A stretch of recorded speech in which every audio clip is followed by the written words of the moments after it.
Given that a large part of what I do on this channel is highlight references to the occult in popular media, it might surprise some of you to know that I've never done any videos on the Devil May Cry series. It might be an even bigger shock to know that up until last month, I have never played a Devil May Cry game. It's not that I haven't wanted to. I mean, these games seemed like they would pull the devil trigger of my id-controlled inner child that craves nothing but excessive violence. But I have avoided them for one big reason. Though I never played the games, I knew a lot about the occult references in the games due to people pointing them out to me on social media. Based on those messages, I assumed that most, if not all of the things that people were showing me didn't have a lot of deep meaning to them. They just seemed like shallow references made purely for the game's aesthetic and style, which is very much unlike the deep occult references in games like Dark Souls, Persona, or Silent Hill.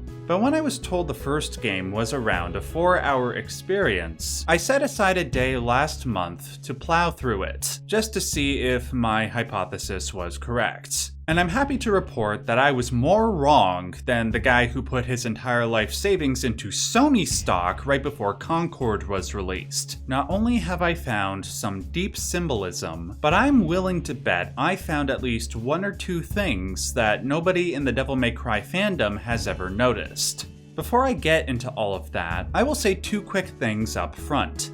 1. I've only played Devil May Cry 1, 2, and 3 so far, but I do intend to play DMC 4, 5, and Ninja Theory's game relatively soon. When I do, I intend to do a follow-up to this video where I analyze the secrets of those games. And second, of course, there are massive spoilers ahead for the first 3 games.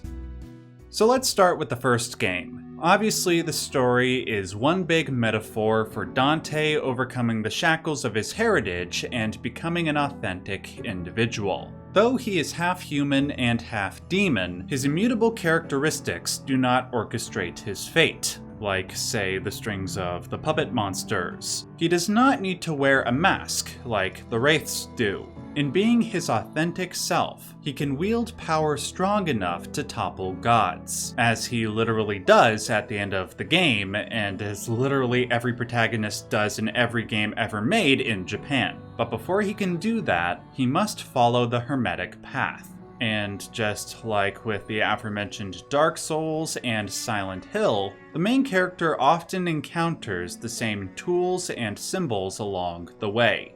On that note, the first symbol I want to focus on is probably the most ubiquitous symbol in the first Devil May Cry game, the 8-pointed star. We see it on this floor in Mission 3, on the switches that we see throughout the game, and on the Philosopher's Stone item. This is a symbol that is as ubiquitous in religion as it is ancient, stretching all the way back to the Mesopotamians, where it was used as a symbol for Ishtar, the goddess of love, fertility, and warfare. In Hinduism, it represented the 8 forms of the goddess Lakshmi. And in Christianity, it is symbolic of the star which shone over Bethlehem the day of Christ's birth. Yet despite these and multiple other allusions, none of them seem to have any application to Devil May Cry, save for one. In the occult tradition of alchemy, the 8-pointed star is the symbol for creation. This is because the 8 points of the star represent the first contents to emerge from the void on the day of the universe's creation. An idea that goes as far back as the ancient Greeks. The idea is that all contents of the universe emerged from a single point in the void of space. The first thing to burst forth were the 4 elements: earth, wind, fire, and water, which Plato believed were the fundamental building blocks of all reality. Then Plato's student, Aristotle, expanded upon this idea by suggesting that the intermingling of the 4 elements birthed the 4 qualities: hot, cold, wet, and dry. Following these 2 steps of unfolding, the universe would begin to take full form. As for how this is all relevant to Devil May Cry 1, I will start with the elixir item. Notice how the right side of it is an 8-pointed star, which seems to be emerging from a single point on the left, just as the 4 elements and 4 qualities were first to emerge from a single point in space. Now, the inevitable question is why this act is depicted on the elixir item specifically. Well, it has to do with what the elixir is often synonymized with, which is the aforementioned Philosopher's Stone, the highest goal of alchemy, which contains within it the elixir of eternal life. There are multiple methods by which one would create the Philosopher's Stone, but one involves a perfect union of the 4 elements. To do this would be to recreate the point in space from which all of life emerged. This is where the idea of the Philosopher's Stone containing the elixir of eternal life comes from. The alchemist would try to recreate the source from which all life eternally flows. By unifying the 4 elements and the 4 qualities that emerge from them into perfect harmony, one would recreate the source in the form of the elixir. By the way, I must note that the elixir went by many names, and the one most relevant to this discussion is quintessence, or quinta essentia, which is Latin for the 5th element. From the 4 elements comes the 5th. One other important note is that the 5th element, according to Aristotle, was void, otherwise known as ether or prima materia, which he and the alchemists thought was the source of all life in the universe. This is why the elixir is shaped the way it is, and why the 8-pointed star appears on the Philosopher's Stone item. And if that's not enough to convince you, note the unique shape of the Philosopher's Stone item. It is a dodecahedron, which is one of the 5 Platonic solids conceived of by the aforementioned Plato.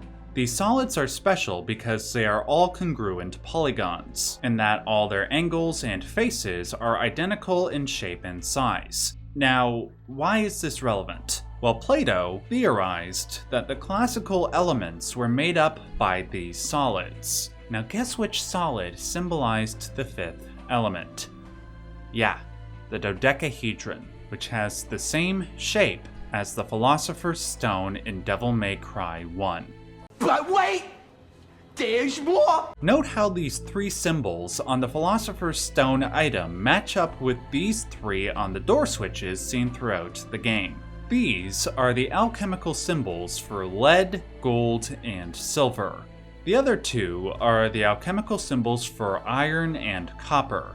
Based on this information, my best guess is that these symbols reference one of the other methods of creating the Philosopher's Stone, which is to follow the 7-step alchemical process, where you transmute the least of all metals, lead, into the greatest of all metals, gold, which was seen as synonymous with the Philosopher's Stone. But here we have a problem. If we note the positioning of the symbols amongst the 8-pointed star, we must conclude that there are 3 more symbols hiding behind the red textures, which puts the total at 8 symbols, 1 more than is required for the 7-step process. If I were to guess, I would suppose that 2 of the 3 unseen symbols are tin and mercury, obviously. And the last one would either be the symbol for the Philosopher's Stone, which would mark the end of the process, or something like vitriol or the universal seed for the beginning of the process. Vitriol is what is used to drain a metal of all its impurities before the transmutation can properly begin. And the universal seed is equivalent to the aforementioned source/prima materia, which is often the first ingredient needed when preparing the Philosopher's Stone. Unless we can somehow remove the red lettering though, we will forever be uncertain. Now let's move on to Devil May Cry 2. Obviously, most of the stuff I'm going to comment on has to do with the main villains Arius and Argosax. But before that, I want to say just a quick thing about the boss known as Trismegia. Note his name and the colors of his separated and unified forms. First of all, I believe Trismegia is a derivation of the name Trismegistus, the last name of the legendary Hermes Trismegistus. He is a mythical figure that has a lot of occult writing attributed to him, all of which fall under the umbrella term Hermetica. And these writings tend to run the gamut of subjects like astrology, magic, and of course alchemy. I believe that very fact is referenced in the colors of Trismegia's physiology. In its separated form, the three faces are black, white, and red, and in its unified form it is gold, which, as I said before, is synonymous with the Philosopher's Stone. The colors of the separated heads support this interpretation, for it too symbolizes one of the processes for creating the Philosopher's Stone. The three-step process for creating the stone are known as nigredo, blackening, albedo, whitening, and rubedo, reddening.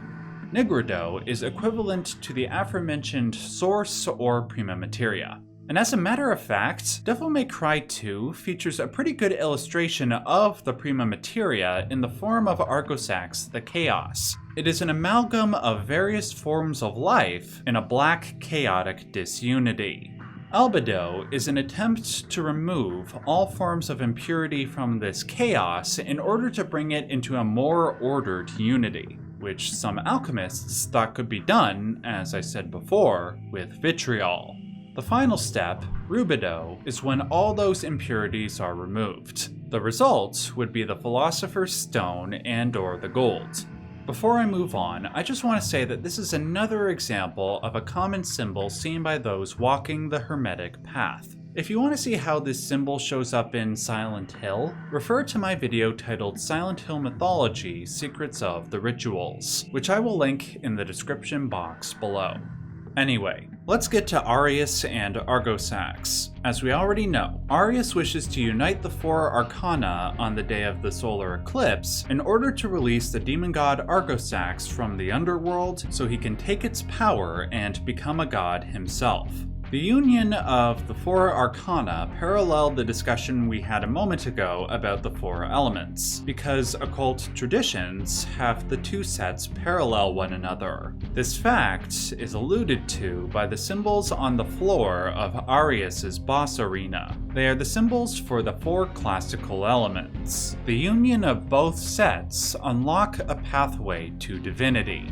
That said, this isn't the only example of a pathway to divinity that Arius seems to be taking.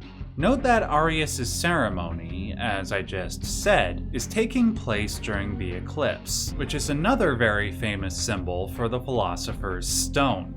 To explain why, I will draw your attention to this illustration by the 17th century alchemist Heinrich Nollius. This is what is known as the rebus, a hermaphroditic figure which the alchemists used to personify the Philosopher's Stone. The union of male and female in one being is a sign of divinity, not just in respect to alchemy and the occult, but world religion in general. In this case, though, the two beings being united are known as Sol and Luna, obviously the Latin words for sun and moon.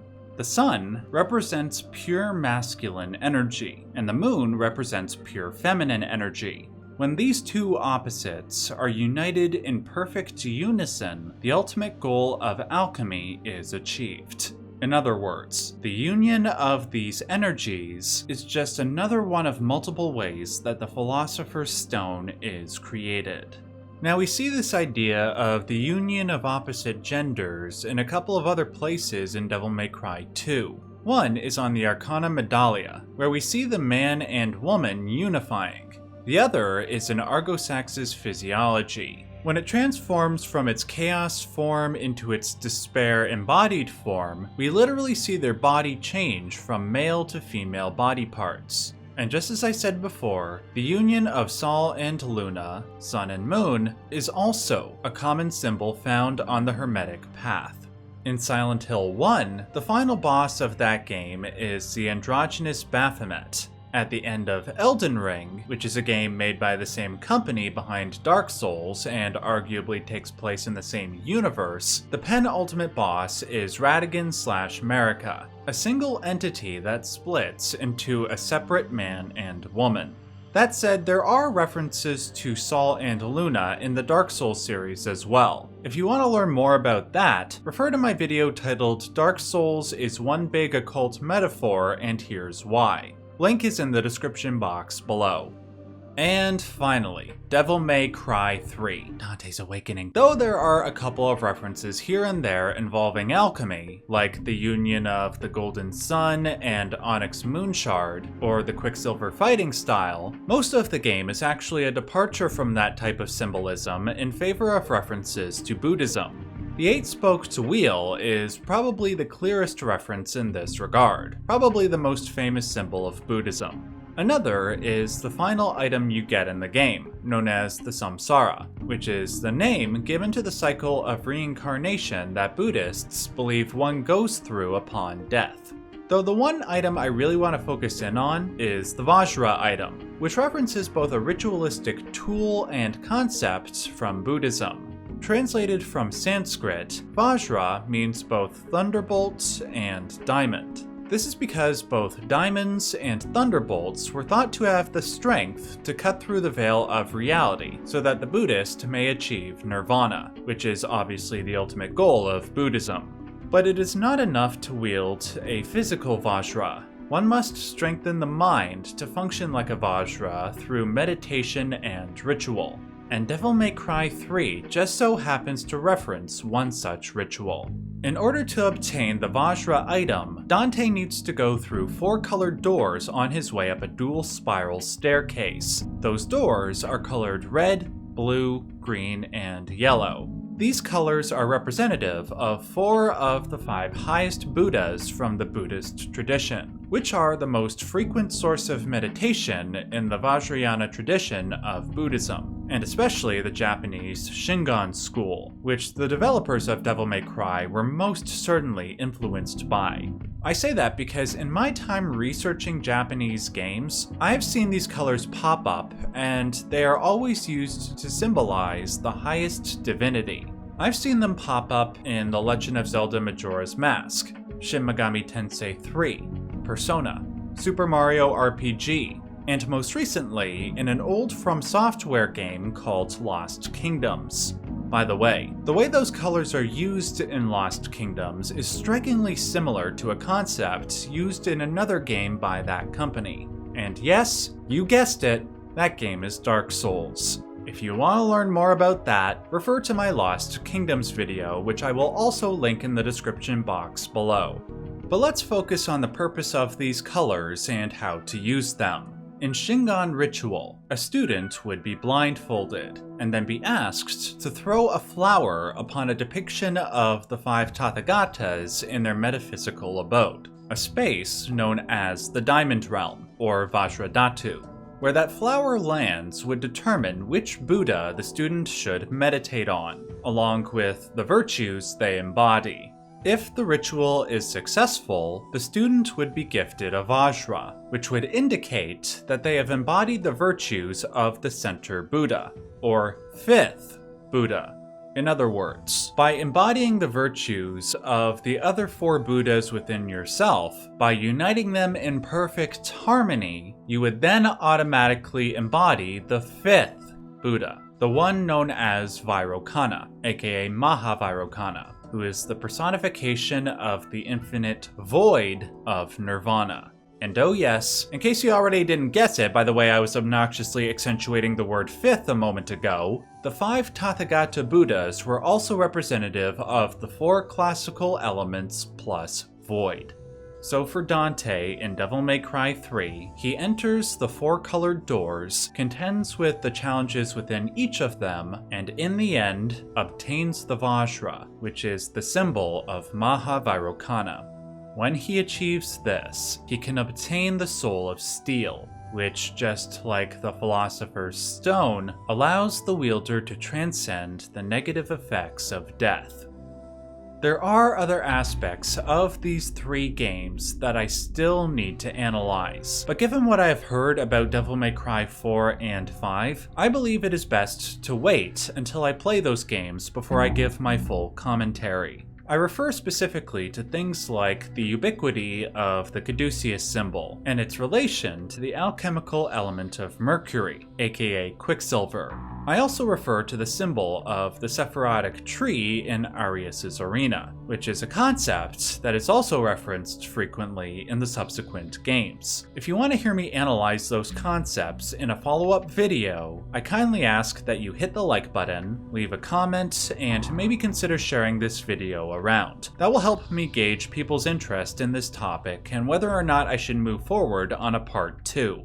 Finally, before I go, I want to give special thanks to Aliza for helping me with the thumbnail art. She does great art, not just for the Devil May Cry series, but just games in general. Please go check out her art by clicking the link to her art station in the description box below. Until next time, I want to remind you guys as always and as per usual, stay yellow.